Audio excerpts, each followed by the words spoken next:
الجمهوريين مش معجبين وشايفين ان اوباما كير كارثة كبيرة، صح؟ بس اوباما كير لو وقف اللي هيحصل ان ملايين من الامريكان هيبقوا من غير تأمين صحي.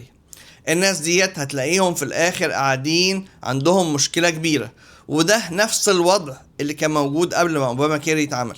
ناس كتيرة اللي هم دخلهم اكتر من القليل، الناس ديت اللي هم متوسطين او اللي هو الميدل كلاس بيسموهم، الناس دي بيبقى عندهم مشكلة ان هم بيبقوا مش مقبولين على الميديكيد، فمضطرين ان هم يشتروا تأمين صحي. التأمين الصحي عشان تشتريه من اي حد من بره كده غالي جدا، فهم محتاجين حاجة تساعدهم، فأوباما كير اتعمل عشان يساعدهم.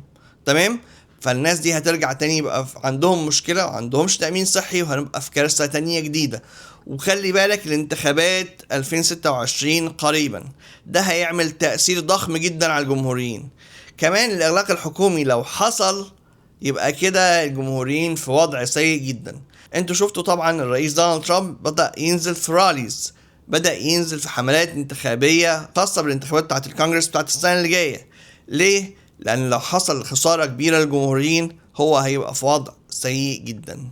شاركونا برأيكم على الموضوع. تحياتي الجميل وائل عاصي من نيوجيرسي، مع السلامة.